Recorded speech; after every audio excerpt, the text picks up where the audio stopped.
looking behind glass at your own life, hearing voices around you turn into incomprehensible noise. These aren't symptoms of collapse. This moment marks the beginning of an existence you haven't yet conceived. The distance growing between you and everyone, even those you cherish most, isn't separation. It's the gravitational pull toward your actual self. Something in you recognizes these words before they fully form. That recognition, that silent understanding that finally someone sees what you've been living through, arrives for a reason. You're standing at an edge most people never approach. The isolation wrapping around you serves as preparation, not punishment. Over recent weeks or months, conversations have transformed. Topics that captivated your friends now ring hollow, almost alien. You nod mechanically while your mind works through entirely different territory. Jokes miss their mark. Complaints exhaust you. Even celebrations carry an emptiness you can't quite name. Everyone inhabits a world you've quietly outgrown, and nobody registered your departure. This has nothing to do with superiority or judgment. Your internal frequency has shifted to a different bandwidth. The old channels come through distorted now. What felt like genuine connection now resembles attempting meaningful dialogue through layers of interference. The people remain unchanged, their words identical, but something fundamental in how you receive and process everything has altered. Plans get canceled more frequently, not from indifference, but because those spaces feel like clothes that stopped fitting. You love these people, yet being around them depletes you in unprecedented ways. You exit gatherings lonelier than when you entered. During conversations, your attention drifts not from rudeness, but because your consciousness occupies different dimensions entirely, wrestling with thoughts and concepts too vast or unusual to articulate. The distance extends beyond other people. It reaches into yourself. The person you were half a year ago exists as a stranger. Former desires hold no excitement. Goals that once drove you feel vacant. Hobbies that brought satisfaction now feel like mechanical routines. You're grieving a version of yourself that technically still breathes, but no longer resonates as you. Family asks about your well-being with increasing concern. Friends mention you seem remote, altered. Some grow frustrated, claiming you've changed, that the fun has drained from you. Part of you questions their assessment. Part of you misses the ease of caring about identical things as everyone else, wishes you could return to finding fulfillment in the conversations and activities that once filled your hours. Real transformation happens in the spaces between former and future selves. The universe pulls you from chaos so you can detect the whispers of what wants to emerge. That distance others keep mentioning functions as incubation, not isolation. A butterfly dissolves completely inside its cocoon before flight becomes possible. During that period, it exists as neither caterpillar nor butterfly, something unrecognizable even to itself. Peering inside the cocoon mid-transformation reveals nothing resembling either creature, only something appearing to disintegrate. That disintegration constitutes the most critical phase of the entire metamorphosis. You're in the dissolution phase right now. Old patterns, former interests, previous connection methods, all breaking down to create space for something unprecedented. You can't bypass this section. Returning to the familiar just because the in-between feels uncomfortable would abort the process. The discomfort performs essential work. Your energy reorganizes at cellular depths. Priorities shift without conscious authorization. Tolerance for surface interactions plummets because your system prepares for substantially deeper bonds. Small talk that once seemed normal now wastes the limited energy you possess for authentic human connection. You're not growing antisocial. You're developing selectivity you've never exercised before. This explains the increasing pull towards solitude lately. Not the loneliness variety, but purposeful aloneness. Silence becomes something you actively seek in surprising ways. You need space for thoughts that require no explanation or justification to anyone else. Permission to sit with ideas still taking shape, to explore nameless feelings. Solitude transforms into something sacred rather than avoided.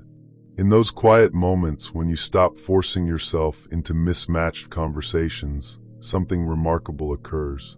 You begin hearing yourself with new clarity.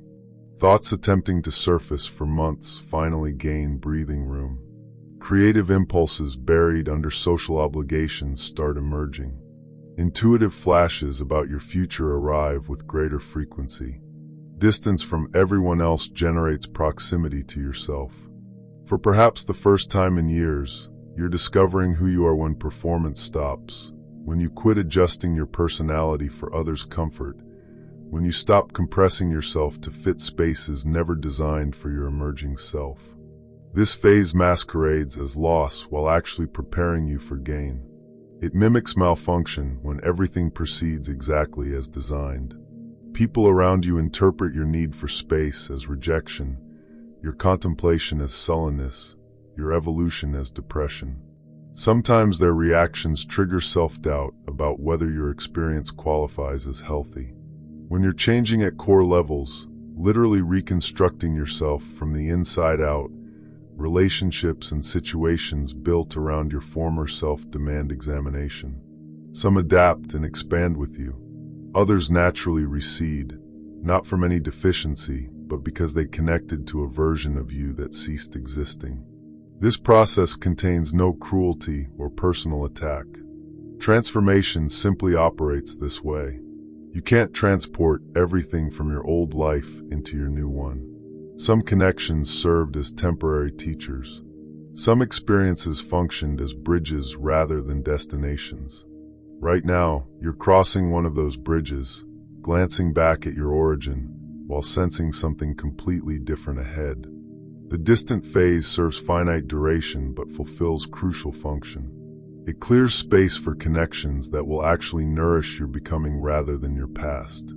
This transformation refuses to announce itself with ceremony. No instruction manual materializes, explaining why you suddenly feel extraterrestrial in your own existence. Instead, it infiltrates through small moments accumulating over time until you wake one morning realizing you inhabit an entirely different emotional terrain than everyone surrounding you. You might first notice it in your response to drama. Where you once got swept into every conflict, every gossip thread, every emotional crisis friends presented, you now step back mentally. Not from apathy, but because engagement feels like swimming against current in incompatible energy. The urgency others experience about situations that used to consume you now registers as foreign, like watching people panic about a film you know isn't real. Your capacity for negativity drops sharply during this phase. Conversations revolving around complaints, judgment of others, or recycling identical problems become physically draining. You catch yourself wanting to steer discussions toward solutions or deeper territory, but attempts meet blank stares or pushback. People want to vent, and you want to heal. People want to analyze dysfunction, and you want to explore possibility. The mismatch clarifies quickly. You realize the distance isn't something you're consciously manufacturing. It naturally occurs as your internal compass recalibrates. Your energy system grows more sensitive, more discriminating about what it permits entry. Think of developing a refined palate. Foods that once satisfied now taste bland or even repulsive. Nothing changed about those foods. Your taste simply evolved to crave more complex, nourishing flavors. The identical shift happens with conversations, activities, entertainment. Films that held your attention feel superficial. Music that moved you rings empty. Social media becomes nearly unbearable because the relentless stream of surface content registers as noise interfering with deeper frequencies you're beginning to access. You scroll less, watch less, consume less of everything, failing to contribute to inner expansion. As you withdraw from external noise, your inner world becomes extraordinarily rich. Dreams intensify in vividness and significance. Intuitive signals arrive more frequently with improved accuracy. Synchronicities appear everywhere, the universe speaking in a language you're finally learning to comprehend. Creative project ideas arrive seemingly from nowhere. Solutions to problems you've carried for years suddenly crystallize. This occurs because mental and emotional space previously occupied by others' energy, problems, and opinions now becomes available for your own development. For the first time in possibly years, you possess room to hear your own thoughts, feel your own emotions, follow your own impulses without immediately filtering them through others' potential reactions. This newfound inner abundance can intensify outer isolation. When you're experiencing profound realizations in quiet moments, then stepping back into regular social situations resembles trying to explain color to someone who's never possessed sight. The depth of your internal experience doesn't translate into casual conversation. You learn to keep more private, which others might read as secretive or withdrawn. Sleep patterns might shift during this period. You might naturally gravitate toward earlier bedtimes or wake at different hours than previously. Your body recalibrates alongside everything else, discovering natural rhythms without social expectation or obligation interference. You begin honoring energy levels instead of pushing through exhaustion to accommodate others' schedules. Food preferences might alter as well. You could crave lighter, cleaner nutrition or lose interest in former dietary staples. Your body grows more sensitive to what serves versus what depletes. This isn't restriction or diet culture. Your system naturally gravitates toward what supports your new frequency. The relationships surviving this phase can adapt to your evolution. These typically involve people who notice your transformation, but respond with curiosity rather than judgment.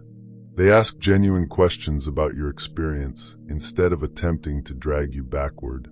They provide space to explore this new version without inducing guilt for growth. Relationships that don't survive often reveal themselves through resistance. These people consistently try reminding you of your old self, referencing past versions as if convincing you to reverse direction. They make comments like, "You used to be more fun," or "Remember when you cared about this stuff?" They're not necessarily harmful people, but they've attached to a version of you that no longer exists, and their attachment becomes weight holding you back from your destiny.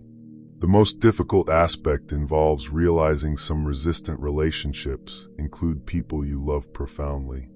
Family members unable to comprehend your transformation. Old friends feeling abandoned by your growth.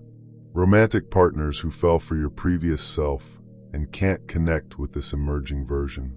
The grief of outgrowing people you care about carries validity, but it doesn't justify halting your growth. During this distant phase, your relationship with time transforms. Hours evaporate when you engage activities aligned with your new frequency. Time crawls when situations feel misaligned. You become increasingly aware how different environments and people affect your energy and temporal perception. This awareness enables better choices about where and with whom you invest precious hours. Financial priorities might shift. Expenses you made without hesitation now feel unnecessary. Meanwhile, you invest in experiences, books, courses, tools supporting inner development. Your relationship with material possessions grows more intentional. Impressing others matters less than surrounding yourself with things genuinely enhancing life and growth. This transformation affects goals and ambitions. Career paths that excited you might suddenly feel meaningless. Dreams you've chased for years might lose appeal overnight. This can terrify because it resembles losing direction, but your internal guidance system is actually updating to match your new frequency. Old goals dissolve, making room for purposes you haven't yet discovered. The essential practice during this phase involves learning to trust the process despite discomfort or loneliness. Your system understands its task even when your mind can't grasp the logic behind changes. The distance you're experiencing from everyone isn't permanent isolation. It's temporary separation designed to help you remember who you are without everyone else's expectations and energy influencing you. If you occupy this space right now, feeling distant from everything that used to constitute home, recognize something vital. You're not losing sanity or direction. You're discovering it. This phase of feeling separate and different isn't punishment or life malfunctioning. It's life proceeding exactly as required for someone ready to inhabit a completely new version of themselves. The isolation you're experiencing carries sacred quality. This is your cocoon time. Like the butterfly, you can't accelerate or skip the uncomfortable middle section. The distance performs profound work, clearing obsolete frequencies and creating space for new ones that will transform everything. Trust that people meant for your new life will find you when readiness arrives. Trust that opportunities aligned with your becoming will materialize at precisely the right moment. Most crucially, trust that this sensation of separation from everyone else is temporary. It constitutes preparation. You're not being abandoned. You're being summoned forward. What's happening extends beyond mere personality adjustment or mood shift. You're undergoing a fundamental rewiring of how you perceive and interact with reality itself. The old operating system that ran your consciousness for years is being replaced with upgraded software, and during the installation process, many features temporarily go offline. This isn't malfunction. This is upgrade. The people around you still run the previous version, which explains why communication feels increasingly difficult. You're literally processing reality through different mechanisms now, and trying to bridge that gap through conventional interaction proves exhausting because you're constantly translating between two incompatible languages.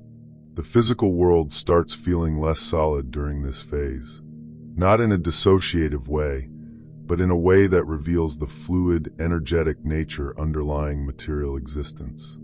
You might catch yourself staring at ordinary objects and suddenly perceiving them differently, seeing the space between atoms, feeling the vibration in supposedly solid matter. Colors might appear more vivid or strangely muted, depending on the emotional frequency of your environment. Sounds carry different weight and meaning. A song lyric you've heard 1,000 times suddenly delivers a message that feels personally crafted for this exact moment in your journey. These aren't delusions or signs of instability. Your perceptual filters are dropping away, allowing you to access layers of reality that were always present but previously obscured by social conditioning and mental noise. Your relationship with memory transforms in unexpected ways. Past events you thought you had fully processed suddenly resurface with new meaning. You reinterpret entire chapters of your history through this emerging lens, and what once looked like failure or trauma now reveals itself as necessary preparation for exactly where you're heading. This recontextualization can feel destabilizing because it requires releasing narratives you've built your identity around, but it's also profoundly liberating. You're no longer bound by the stories you told yourself about who you are based on what happened to you. You're free to recognize those experiences as data points rather than destiny. The concept of purpose shifts from something you pursue to something that pursues you. Instead of chasing external validation or checking boxes on society's achievement list, you start noticing threads pulling you towards certain activities, ideas, and people with increasing insistence. These threads don't always make logical sense. They might draw you towards subjects you have no formal training in or connections with people who seem random until suddenly the reason for the connection becomes blindingly obvious. Learning to follow these threads without demanding immediate explanation or justification becomes one of the most important skills you develop during this transformation. The rational mind wants roadmaps and guarantees. The emerging self operates on resonance and trust. Your tolerance for inauthenticity becomes virtually non-existent. You can detect pretense and performance in others from across a room, not because you're judging them, but because the contrast between authentic and performed becomes so stark to your newly sensitive system. This makes navigating social and professional environments increasingly challenging because so much of conventional interaction relies on polite performance and strategic self-presentation. You find yourself unable to engage in the subtle games of status and impression management that once seemed like normal social behavior. This isn't because you've become socially inept.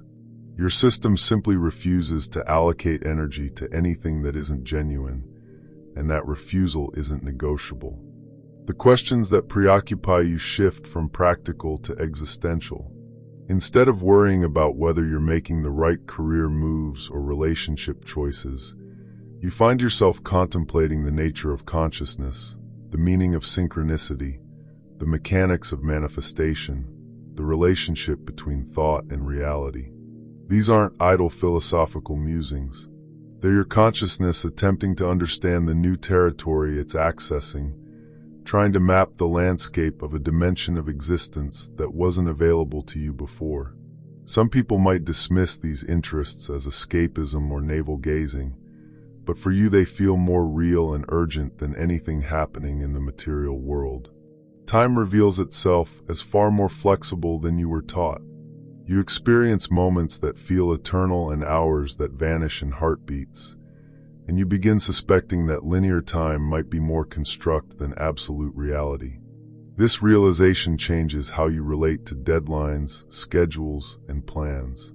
The anxiety about being late or wasting time starts dissolving because you're operating from an awareness that time is abundant and malleable rather than scarce and fixed. This doesn't make you irresponsible. It makes you present in a way that actually allows you to accomplish more with less effort, because you're no longer fighting against time but flowing with it. Your emerging self carries wisdom your previous self could never access because it operates from a completely different reference point. Where your old self sought security through control and predictability, your new self finds freedom through trust and flexibility. Where your old self needed external validation to feel worthy, your new self generates its own approval from internal alignment. Where your old self feared the unknown and clung to the familiar, your new self recognizes that growth lives exclusively in uncharted territory. These aren't lessons you learn intellectually. They're truths you embody through the very process of dissolution and reformation you're currently experiencing. The distance you've been feeling isn't taking you away from connection. It's taking you toward connection of a depth and authenticity you've never experienced before, with people who will recognize and celebrate who you're becoming rather than mourning who you used to be. Every moment of isolation serves as training for being able to hold the intensity of that level of intimacy without losing yourself in it. You're learning to be whole and complete in solitude, so that when you do connect with others, it comes from overflow rather than need, from wholeness rather than hunger. That kind of connection changes everything.